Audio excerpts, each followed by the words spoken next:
Hello and welcome to another Warhammer 40,000 Faction Focused. I am joined by Forge Sacristan Adam Camilleri, and today we have a double bill for you, Imperial Knights and Chaos Knights. Adam, thanks for joining us.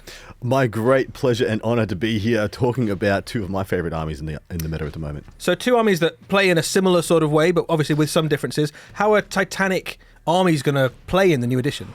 Well, from everything that I can tell so far, I think they're positioned pretty well, as long as you're built specifically to handle some of the new questions being asked of generals right now. Negotiating the hidden rule, of course, your opponents can get into the middle of the board and be uninteractable from long range. Of course, both versions of Knights do pack very long range firepower. So closing that distance with the right units at the right time, I think is going to be really indicative of the future prospects for such factions. Right. Well, let's jump straight into the detachments. We've got 6 to go through. We do. 3 for the Imperial Knights, 3 for the Chaos Knights. The first one up is Dominus Foe Breakers. This is an Imperial Knight detachment, and this is one that works with your the Dominus class. Yes, this is specifically entirely focused on Dominus class Knights. Now, I should have mentioned, talking about the prospects of the factions, the way the armies are designed now in the new edition of 40k, I really think lends itself to Imperial Knights and Chaos Knights kind of more than almost any other faction, when you factor in that you're talking about taking a detachment, in this case, that specifically benefits one unit. In a lot of other armies, that is just 5 models. In this case, it is a 400 plus point. This is a quarter of your army straight away. In the previous edition, this was a 410 point model. And so, yes, it does warrant the investment of an entire detachment point being spent on it to enhance that miniature, let alone if you decided to take 2, which would, you're bordering on half your army at that point for these 2 big stompy robots. But yeah, I think this is really cool that the design space, I think, works for Imperial Knights and Chaos Knights almost more than any other faction. And the detachment rule for this is Reign of Devastation, which is effectively if you're shooting at an enemy unit in a terrain area in cover, you get +1 to hit. Yes, so you have pseudo ignores cover, in addition to the fact that if you are close to units in cover and therefore getting around the hidden mechanic, the hidden 15, you'll also be accessing plunging fire pretty easily as well, which has obviously been something that's been talked about in various other ways. So though this plus that combos together for some real explosive damage. So if you're looking at a Dominus Knights within 12 of an enemy unit, you're on +2 to hit, effectively. Yes, exactly. If they are in terrain and you're within 12 inches, you will have +2. And that is, we are really cooking. Right. Obviously, there are some enhancements and some stratagems that also work with this. We're going to have a look at one of the enhancements and 2 of the stratagems. The first up is an enhancement called Blessed Plate, which you'd imagine is for a Dominus class knight, and it makes your already very durable knights even tougher. Yeah, this is +1 toughness. You go from toughness 12 to toughness 13. And I can tell you... Undreamt of heights of toughness. Undreamt of. The only toughness 13 model in the game, in the edition that we're leaving, is the Great Unclean One, which gives itself +1 toughness. And that is one of the hardiest miniatures in the game to remove, especially if they take an enhancement. We're now at that same level with the Dominus Knight, with your 28 wound chassis at toughness 13, which means it is everything in the game pretty much is wounding it on a 5s, unless they have high strength and pluses to wound, in which case it's 4s. And so you're kind of never getting wounded on 3s, unless, Flawless Blades with their specific ability. But this is so powerful against your las cannon equivalent profiles, which would usually have been wounding you on 4s, and now they're going to go to 5s. And quite a lot of armies rely on the strength 12 things to do their real heavy tank busting, don't they? So this is a very specific defense against that kind of heavy weaponry. Spot on. So you've got a couple of stratagems we're going to have a look at. The first one is ground shaking strides. This is an ability that makes your Dominus Knights move a little bit faster. Yeah, 1 command point for +2 moves. So one of the biggest downsides for the Dominus chassis is that it is only movement 8, which is very good on most units in the game, but movement 8 when you need to clear terrain pieces, you need to get yourself into the firing lanes more effectively, look around corners, etc. The +2 move, I think, is very key. In addition, it combos extremely well with one of the army abilities where you pick your oath and your deed, and one of those is also +2 moves. So you could all of a sudden be going to movement 10, movement 12, with this plus that army rule. I think the terrain interaction there is quite important, isn't it? Yes, Because you can move over a lot of terrain, but you can't stop your move on top of it. So Correct. actually just having that movement to clear the piece of terrain completely becomes very useful. Yeah, in addition to the towering rule, of course, new edition, things are going to change. But right now, one of the biggest things a knight could ever do is be behind one piece of terrain and therefore, be obscured, can't be shot. You're behind a piece of terrain off the footprint, and then step straight over one into another one and open up the fields of fire. And that movement 10 and then movement 12 really opens up that playbook. It also combos really nicely with some of the shorter range stuff on some of the Dominus builds. So a lot of them come with Melter, a standard, but you've also got the Thundercoil Harpoon. Yes. You've got the enormous big Flamer. Yeah. And actually a +2 range on some of those effective threat range becomes quite significant. Exactly right, because you could read this as +2 inch range on everything that the Valiant carries, because you're exactly right. It has Melter, it has Flamer, it has the Harpoon. They all operate at a kind of the 18 or less range band, and then you got +2 to that, so you 20-inch range all of a sudden. And the ability to bring enemies within range of some of the Melter guns as well is quite useful. So yeah, great little stratagem. We've also got one called Foe Breaker Firestorm. This is an ability where you can basically exchange blast for extra attacks. Yes, into combat though. So this is your shooting phase when a friendly engaged Imperial Knight Dominus unit is selected to shoot. You target that in Dominus Knight. You lose blast on all your weaponry, which means you can shoot them into combat, and you get +1 attack in exchange. So you'll get +1 attack on those weapons, but you will lose blast. So this is a really, really good ability, because one of the key ways to shut down some of these big Dominus Knights is that the fact they're quite anemic in combat comparatively to some of the other chassis. And so you have your 4 stompy feet attacks that are at hitting on 4s. They're not going to do much against most units. Really. Correct, yeah. They're going to get at best 4 hits. They're only hitting on 4s as well, but there are strength 8, AP 1, 2 damage. But as soon as you take away blast and give +1 attack, this starts to get really exciting. Yeah, so if you've built your knight army around the biggest knights, basically, that's a great detachment to go for. Just taking one Castellan or Valiant in Imperial Knights, I think already activates this enough. Yeah. Just a single you think one. A single model is worth the investment. Great. Yeah. Next up, we've got the Questor Forge Pact. This is an ability that allows your Imperial Knight force to ally with an Adeptus Mechanicus force. We have seen incarnations of this in the past, but this effectively, you can put some Skitarii in amongst your knights, and it allows the army to solve problems and engage with the game in a way that an Imperial Knight army couldn't normally. Yeah, if you took an entire army of just Imperial Knights, you will at some point in some matchups find yourself unable to reach a certain part of the battlefield, control yourself from being charged by your opponent's deadly melee units, being able to effectively do actions all over the table. Of course, we have some of the Titanic Knights can, of course, do actions and still activate in some ways, but you don't want to have to do that. You're like, okay, I could potentially go and damage or kill 3 units from my opponent's army, or I could maybe get 1 and do the action. It's a very hard sell when you're talking about 400+ point models. So this is a great way, of course. You can take your Adeptus Mechanicus units. It's restricted to exactly the ones that you would be familiar with now if you're already playing a similar detachment. So you get your Tech Priest Dominus, Manipuluses, Marshals, Rangers, and Vanguard will be activated up to 500 points in your army, similar to where we are now. And for exchange for that, whilst those Adeptus Mechanicus units are within 6 inches of an Imperial Knight, because Imperial Knights all get this aura, they will have +1 Bliss skill and heavy. And it's interesting with how heavy has changed that you don't actually have to stand still. You can move at a reduced rate, but still get the heavy bonus. You get a little bit. You get 3 inches to play with, basically, with heavy now. So you can move slightly into a terrain piece, for example, and still benefit from that +1 to hit. You've also got another +1 ballistic skill, so your basic Skitarii are hitting on 2s pretty much all the time. It's not bad at all. And then, of course, the Tech Priest portion of this will be able to heal your Imperial Knights. If they're within 3 inches, you'll regain D3 wounds on your Imperial Knight chassis. Yeah.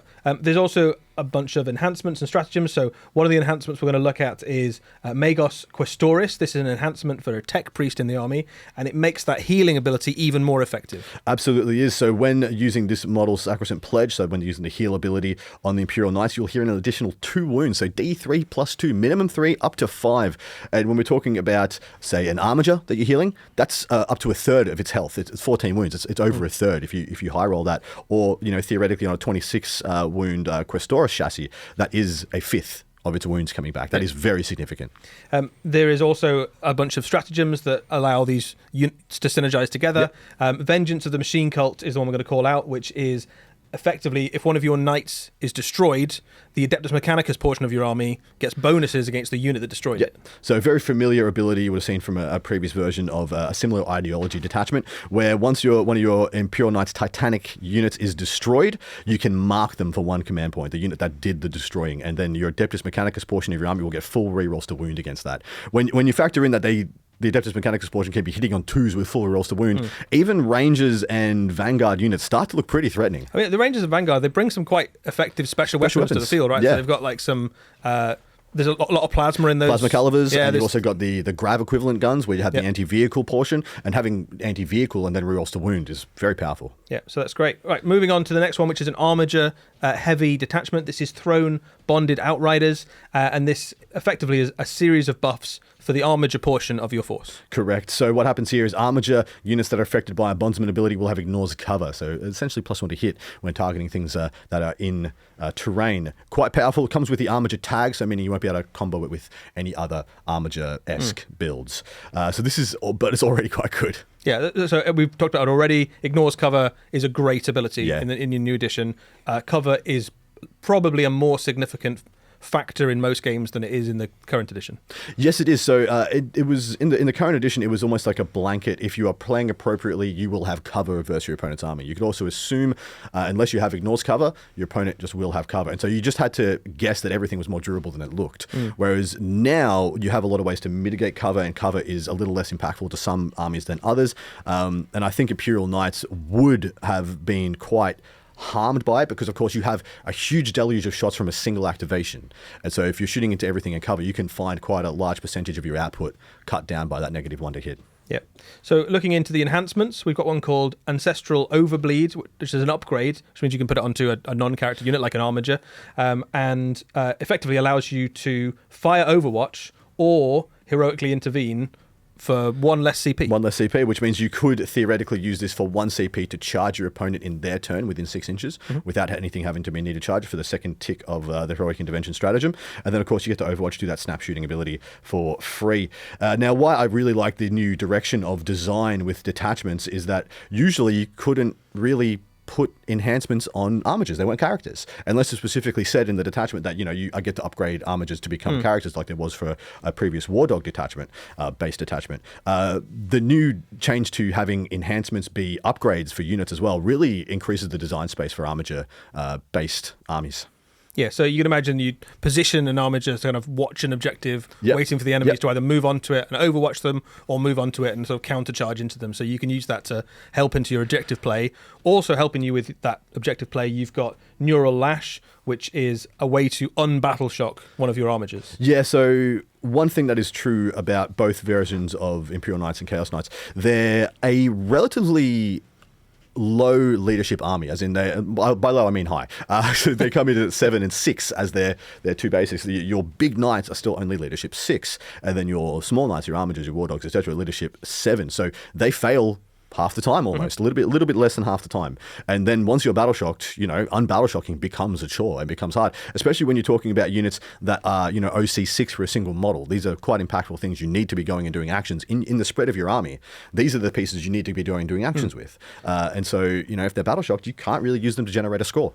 You're also, for the most part, you've got that kind of line of the bigger knights behind it, the Titanic stuff, and then it's the Armigers that tend to be pushing forward and contesting the objectives. So, in all likelihood, your midfield objectives will be taken by Armigers, certainly early in the game. Yeah. So the ability to unbattle shock those to put 5 points back on the board is great. Exactly right. That's the natural tempo of playing with the knights. Your Armigers go out and screen and force your opponent into the battle, and then your large knights come in and they become the response force, hopefully clearing out all the things that are threats to them and then running the table thereafter. So yeah, great detachment. And of course, talking about battle shock like this right now, because if you do not know, people out there, you don't unbattle shock anymore. You don't just automatically unbattle shock in your command phase. You have to retest. You've got to pass the test. And like I said, they're only leadership 7, which is pretty, on the low side, on the rough side, as far as contemporaries and other armies go. Talking about things like Custodies and very good leadership saves. But yeah, it's going to be a great detachment. Yeah. So that is Imperial Knights. Next up, we're going to take a look at Chaos Knights.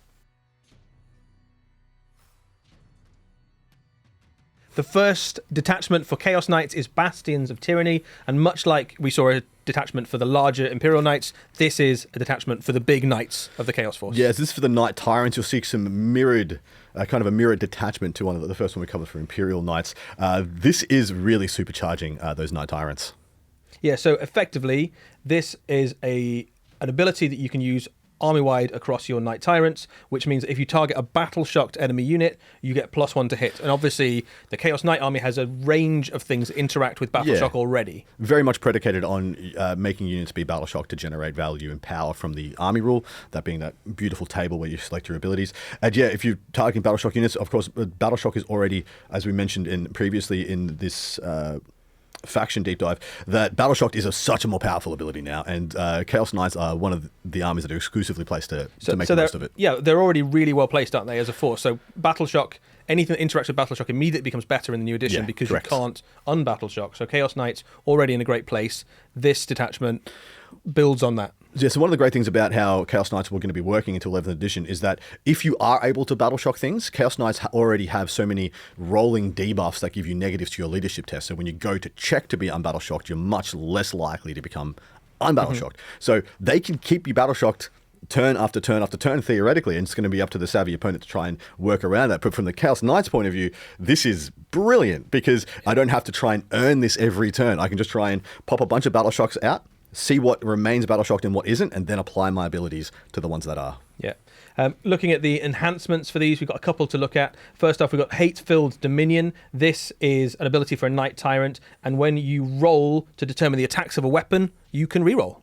Yes, indeed. Yeah, so this is really, really good on the, I guess, the plasma any of the guns, volcano really. lance. Yeah, it's good on all of them. The flamer as well, the 3d6 Even the flamer. thunder coils are random shots, right? Yeah, it's D3, D3 blast. And so this is just fantastic. There's no wrong place to put this. The next enhancement we're going to be covering is Terrashade Rookery. This is also for a Knight Tyrant. This is a Knight Tyrant detachment. So when this unit is selected to shoot, it will add 6 inches to its detection range, which is really quite interesting. So one of the issues, of course, with the Dominus Knights we talked about in the previous one is that they're only movement 8, which of course is not wildly low in the extent of many other armies, but it's not the fastest when you take it into account. So if you were, let's say if there's a unit that was hidden that was 24 inches away from your Dominus Knight, your Knight Tyrant rather, you theoretically, and they're hidden, you theoretically cannot interact with them because you move 8. So you're going to be you're going to be outside 15 inches away from them, and therefore their hidden is going to kick in. You're not going to be able to target them. But then this will add plus 6 inches detection range for them until they've shot. So you only need to be at the 21-inch mark to activate into that unit. And this is actually taking a unit that could not be shot by this model, and then you just devastate them. Great. Looking at some of the stratagems then, we've got Pitiless Focus. And this is effectively, if you do manage to get into combat with those knights, this is a way that the Chaos Knight can fall back and still shoot. Only one command point to fall back and shoot with a 400+ point model. That is a very good going rate command points wise. In various other iterations during the previous edition, or the one we're just leaving, you would pay 2 command points for this kind of ability to fall back and sometimes shoot and charge. But a Dominus Knight doesn't necessarily, a Tyrant class Knight doesn't necessarily need to charge, just needs to be able to shoot to get its max payload. And so 1 command point to fall back and shoot is a fantastic ability. Great stratagem. Yeah, I mean, you can normally shoot when you're in combat because you're a knight, but that means that you can add that 8-inch move effectively to the range. So you could be right in amongst the enemy army. If you've chosen Thunder Coil and Flamer, you could move over that enemy unit, shoot the thing that's behind them, potentially. Because you can use this aggressively as well, and just, people won't be expecting you to be charging around with your Dominus Knight that actually isn't that powerful in combat, it just has those 4 attacks hitting on 4s. But, if you know the unit can't damage you, like it's a unit of guardsmen or whatever, just go in there, get stuck in for a turn, 1 CP, fall back, go into their back line, get an angle, use the harpoon. Sounds good to me. Effectively removing one of the ways that people deal with those kind of knights. One of the major weaknesses of the Tyrant and Dominus classes. Next up, we've got the Iconoclast Fiefdom. This is a detachment that allows you to input Chaos Mortals, basically. Cultists, that sort of thing, to fight alongside your Chaos Knights. A little bit like the Adeptus Mechanicus with Imperial Knights, but this is more of a meat shield, I think it's fair to say, to send off in front of your knights. Yeah, much cheaper units, won't necessarily do as much damage as, say, the Skitarii Rangers and Vanguard, but much cheaper. So what you'll get here is you get up to 500 points of damned units. It's very similar. Yeah, a lot of cultists for 500 points. That's a lot of cultists. So people won't be too dissimilar or unfamiliar with this concept. So 500 points of damned units, and then they'll all get to reroll leadership tests, which is quite key because, like we said, if a unit of cultists gets battle shocked in the new edition, they might never become unbattle shocked. And I think, again, it kind of leans into the way that you expect this army to work, which is you have that wave of cultists that you send in first to just gunk up the works, basically. So you'd expect to have those objectives held by cultists early on. Yeah. So you don't want to be failing battle shocks because then you're losing points. And at the same time, it's very thematic as the cultists look over their shoulder. And they're running towards Blood Angels, but then they look over their shoulder and see the giant death. That is more scary. That is more scary. I'm going to reroll my leadership tests. There's some great little combos as well to use alongside the Damned units and your Chaos Knights. You've got an enhancement called Cruel Lashmaster. That basically means that if the Damned units, your cultists, are near a Chaos Knight, they go faster.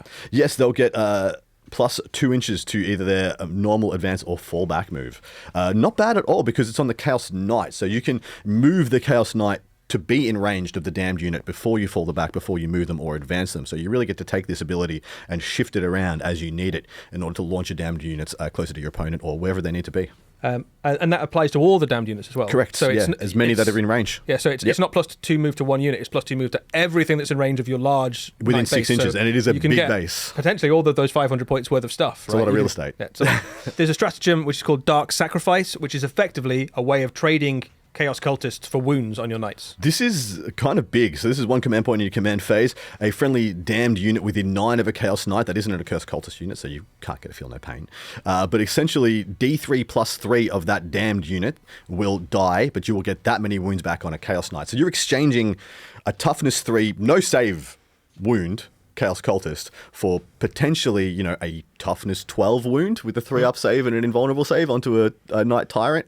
This is kind of a big ability. Yeah, and it's a little bit similar to the way that the Adeptus Mechanicus portion works for the Imperial Knights, where your Tech Priest can heal the Knights instead of healing them with technical know-how. Yeah. They've just sacrificed a bunch of cultists to do it. Soul fuel. Yeah, soul fuel.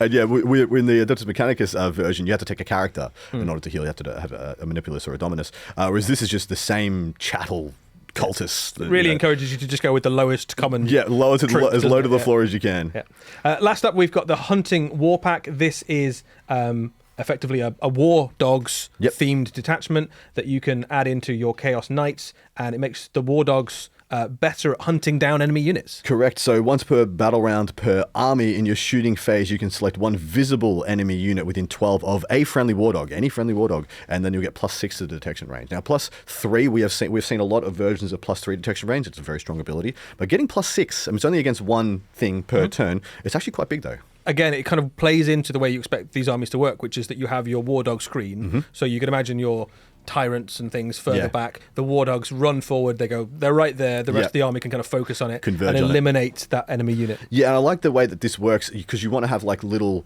I guess, almost like a spear tip of war dogs all kind of working together and supporting each other. So you could have 1 war dog, say Carnival, that's pressing up into the enemy, but then it spots, for the rest of your army, gives plus 6 into detection range to 1 enemy unit for your Brigands and Executioners and Stalkers to invest in. Well, it goes off on its merry journey for the jugular. Or you could invest in something like a Carnivore that doesn't have any shooting, and actually its job is just to run off, go, there's an enemy, your army shoots that, and they go off and charge. Exactly right. Yeah. Looking at some of the enhancements for this, we've got one called Snarling Rivalry. This is an upgrade. That's an upgrade you can put onto an Executioner. That is your autocannon, basically giant autocannon version of the Armiger Chaos Knight, and it gets ignores cover. It does. Now, what's interesting is that when we factor in the changing state of cover, as we've said many times in these faction focuses, but because it's now no longer plus to the armor save, and in the previous edition that we were playing and all that we're just leaving right now, if you had AP only AP 1, and your opponent, you were shooting something in cover, well, effectively you had AP 0 because the cover would negate the AP 1. AP 1 is a lot stronger of a profile into the new edition of 40k, like much stronger. It's a very, very legitimate profile to have. Then having ignores cover, so your Executioner will have plus 1 to hit against units, is pretty nice. Yeah, so that's great. And then last up, we've got a range of stratagems. The one we're going to look at is called Insensate Bloodthirst. This is a Feel No Pain. This is just 1 CP in the fight phase. A friendly war dog will get Feel No Pain 5+. This is awesome. So your toughness 9 with 14 wounds potentially if you're unharmed, and then having a Feel No Pain of 5+ means that your opponent, when they go in to try and kill you, they don't know if you just have 14 wounds. You could have 21 effective wounds that they need to work through with a 5+ Feel No Pain, and so it puts a lot of uncertainty into your opponent's It does make mind. a difference as well, because a lot of the time those war dogs go down to here is exactly the right number of wounds to remove it, and all of a sudden the Feel No Pain puts an chink in the armor. Yeah, exactly. It makes it a little bit unpredictable, but and makes them survive in situations where you didn't expect them to. And they punch back pretty hard, even when they're well damaged, right? Like if you've got a carnivore punching back into a Terminator unit or something like that, they can make a mess. It's a risk. It's an absolute risk. So you're like, I'm going to put 5 Terminators into this carnivore, and they feel no pain. And then you're like, oh no, I might have to charge another unit in. And then when they put 2 units in, maybe you don't spend to feel no pain at that point, and then because they've overcommitted, and you haven't even had to spend a stratagem. Brilliant. In order to force it. Well, Adam, thank you so much for your thoughts. That was Imperial Knights and Chaos Knights. We will be back very soon with more Warhammer 40,000 faction focus.